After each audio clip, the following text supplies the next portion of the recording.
You're listening to Financial Advisor Marketing, the best show on the planet for financial advisors who want to get more clients without all the stress. You're about to get the real scoop on everything from lead generation to closing the deal.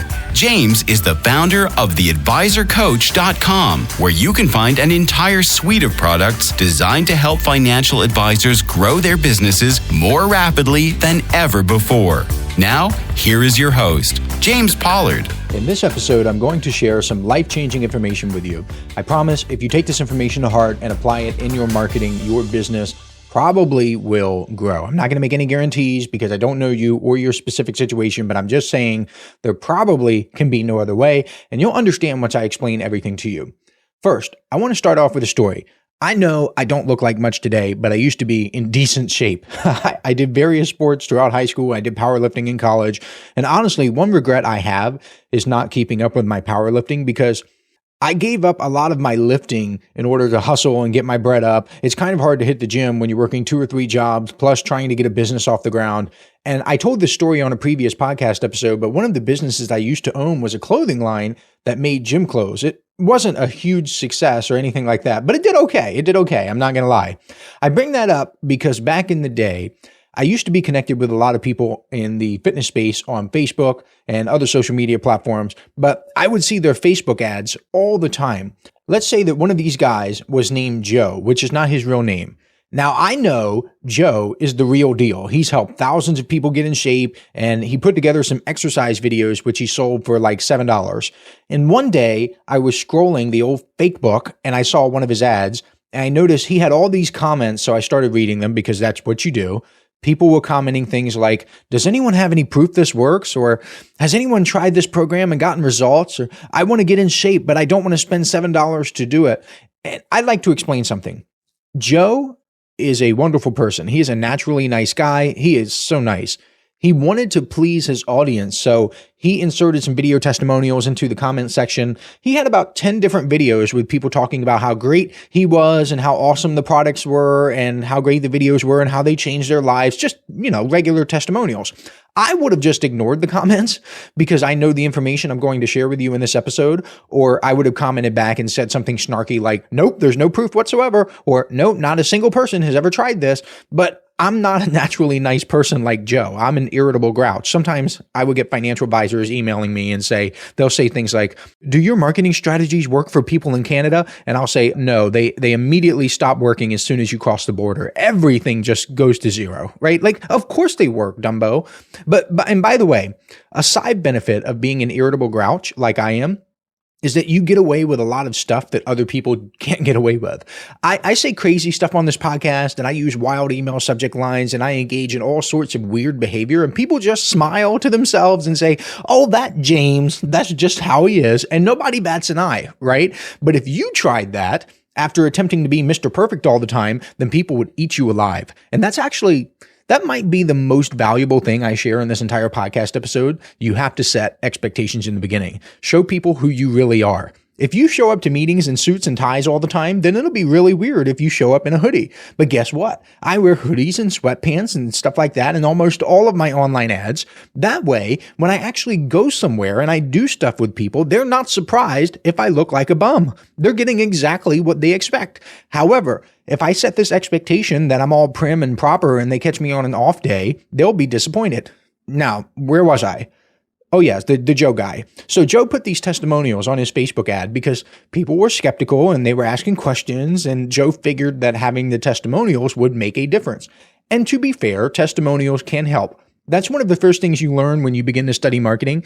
You learn that testimonials are good for reducing skepticism and building proof because people see other people in their situations and they get results and they say, oh, well, if this person got results, then I should probably get results too. What's interesting is, in some of my personal split test, testimonials actually hurt conversions. I used to have a version of my Inner Circle newsletter page where the version with 0 testimonials actually did a heck of a lot better than the one with testimonials, but that's a story for another time. The current page that I'm using has like 30 something testimonials from financial advisors. People started commenting on Joe's post or his ad, and they started saying things like this. fake. These testimonials can easily be purchased online. And, oh, sure, the guy who made the videos is the one uploading testimonials. Real believable. Or stop trying to swindle people out of their hard-earned money. These videos won't do it. And I was cracking up reading these comments because they highlighted an important truth. You cannot please everyone. People were asking for testimonials. Joe gave them testimonials. And they still complained. People went from complaining about him not having any proof to complaining that the proof was fake. Complainers will always find a way to complain, no matter what you do. They could complain about you not having any availability on your calendar. Then when you do have availability, they'll complain that your meetings are too long. It's just what they do. You wouldn't expect a dog to meow or a cat to bark, so you shouldn't expect a complainer to do anything but complain. People will also find a reason to dislike you. If they're really set on it, they will find a reason. They might choose to dislike the way you look, the way you talk, or something else entirely. I can tell you right now, there are people in the financial advice industry who hate my guts. And I tell them, take a number, bro, get in line. People hate that I share how much I love God. They hate that I love myself and that I love my family. They hate that I've achieved at least a little bit of success by being myself. They can't stand that. They can't stand seeing somebody be successful just being themselves. And truthfully, that's one of the biggest lessons I think people need to learn. Many people have this misconception that everyone will celebrate your success and cheer you on. That is not the case. Lots of people might say they're rooting for you in the beginning, but sometimes the worst thing you can do for people who say they're rooting for you to win is to actually win. Then they start to hate. They may not like that you're winning. Let me tell you who is most likely to hate on you for winning. Are you ready for this? Sit down. If you're standing, it's going to be some important information. It's people like you, the people with similar backgrounds to yours, people who grew up in the same area, people with single parents if you had a single parent, people with learning disabilities if you had a learning disability. Do you know why? Because if you succeed, then you shine a light on them, and it begs the question, why haven't they succeeded yet? And I got a lot of hate when I first started the advisor coach, and my coaching, the part of the business that was coaching, started taking off because I was super young. And there were lots of people who say, oh, well, how could this person who looks like he's not even out of high school be so successful in his coaching? And I've been doing it for 15 years and so on and so forth. Just people were just super hateful in some instances. And the reason I bring that up is because they were envious of the success that I had that they were not able to achieve for 15 years or 20 years or 10 years or whatever it is, right? So you just have to keep on trucking and realize that that is going to happen. Another reason why you shouldn't try to please everyone is because some personalities simply don't mix well together. You might be okay putting a lion and a water buffalo in the same room together, but I'd advise against it. It might be okay, but I would not do it. Life is too short to spend with people you just naturally don't get along with. I'll give you an example. I personally don't do well when working with neurotic people. If you take the Big Five or the Ocean Personality Test, that's what it's called, OCEAN, the Ocean Personality Test, and you rank high in neuroticism, there's a good chance that you and I won't jive together. Are there exceptions? Absolutely, but they're rare. And I'm okay with some neuroticism because it's a spectrum, but I think being neurotic, it can be a wonderful trait to have sometimes, but if you max it out, then that's tough for me to work with. Hey, financial advisors. If you'd like even more help building your business, I invite you to subscribe to James's monthly paper and ink newsletter, The James Pollard Inner Circle. When you join today, you'll get more than $1,000 worth of bonuses, including exclusive interviews that aren't available anywhere else. Head on over to theadvisorcoach.com/coaching to learn more. One of the biggest reasons why it's hard for me to help neurotic financial advisors is because their emotional sensitivity, it makes them defensive. This means they resist feedback, they resist suggestions for improvement, they get apprehensive when faced with constructive criticisms, and they can take it personally. And that's bad for someone like me who literally does that for a living. I help financial advisors improve their marketing and their businesses. And even when they accept advice, they might struggle to implement it because they have a predisposition to worry and to overthink decisions. So if I say, it's okay, I'm not insulting you personally, I'm just giving you some constructive criticism, even when they can accept that, it's hard for them to implement the actual changes. It's not that they're bad people. It's just that it's really hard for me to help them. So if they don't like me, then just practically speaking, it doesn't matter.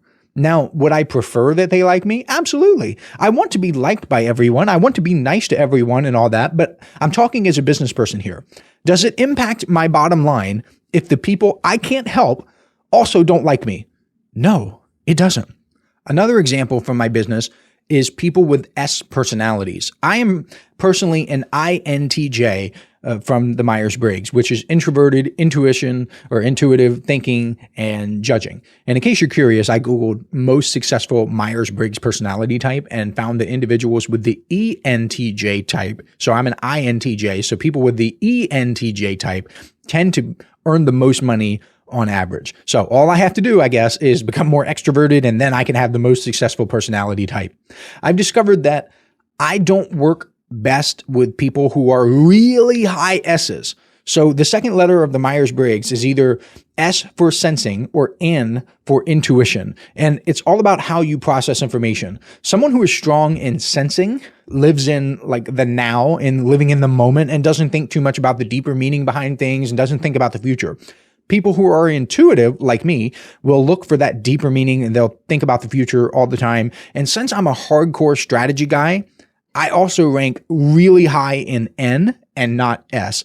N's are imaginative. They are future focused. Just like I said, that's me. I'm always thinking about how to get better and how I can make tomorrow better than today. And I'm not saying that I can't work with people who are S's, because I have a ton of S's who do great work. But I'm saying it's difficult for me to work with someone who is a really high S, because this stuff exists on a spectrum. I am just more N than S. I still have S in me, but if you're maxed out on the S part of that, you probably never think about the future. And if that's the case, then I would wonder why you're a financial advisor, because that's a huge part of helping your clients is getting them to think about the future. And if you can't do that for yourself, then it's going to be really hard for you to do it for other people. Sensing people, I said this too, they tend to live in the now, they tend to live in the moment. They struggle to think ahead, and they really want instant gratification. They usually are not willing to sit down and plan out their futures. They don't set New Year's resolutions. They don't really set goals because they just want to live in the moment. And it doesn't mean that they're bad people either. It just means that they're poor fits for me. People who are high ends, on the other hand, are fantastic fits for me. My point with all of this is to explain to you that even if a high S person really disliked me, it wouldn't matter from a business perspective, because we weren't good fits for each other anyway. Another point I'd like to make is some people are just, well, honestly, terrible people. There's really no other way to put it. I want you to imagine the meanest, most sadistic, horrible person you can think of. Now, imagine that person doesn't like you. Would you really care? Like, of course you wouldn't, but you probably wouldn't like that person either. Now, just to be clear, I think you should still love that person. You should still love all people in the sense that you respect them as human beings and you value their individuality and their lives, but you can love people while disliking them. I know that's going to go over some people's heads, but whatever. One more reason why it's okay if people dislike you. Did you know that 1.2% of American men are psychopaths? That number comes directly from the American Psychological Association. Psychopathy is an actual trait. It can be identified. It can be measured. Psychopaths, they lack empathy. They're self-serving. They have a grandiose sense of self-worth. They can be pathological liars, and they're highly manipulative. And you probably don't want these people involved in your business, but I guarantee you want them in society, because you definitely want psychopaths working in the U.S. military to protect the country. You want them to do intelligence work. They can infiltrate groups like a surgeon and take them down. So it takes all kinds of people to make the world go round, but you probably wouldn't want to be friends with them. If they disliked you, again, it wouldn't matter. The final thing I want to explain to you is that while I'm a big fan of attraction marketing, I'm an even bigger fan of repulsion marketing. I've found if you can repel the wrong types of people, then the right types of people become even more attracted to you. And there are several reasons why this works so well. This could be a podcast episode by itself, but I'm just going to run through 5 quick reasons why this is super effective. First, your targeting becomes clearer. By being explicit about who your services are for, you automatically make your offering more appealing to the right clients, and that is awesome.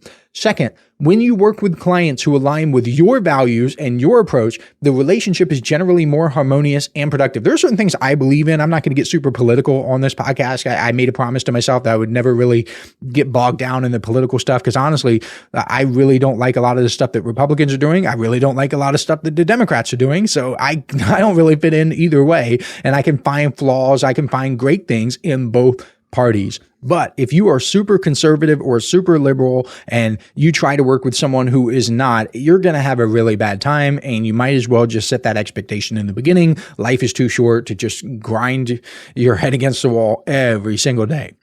Third, a brand that's not afraid to say we're not for everyone is often perceived as more authentic and trustworthy.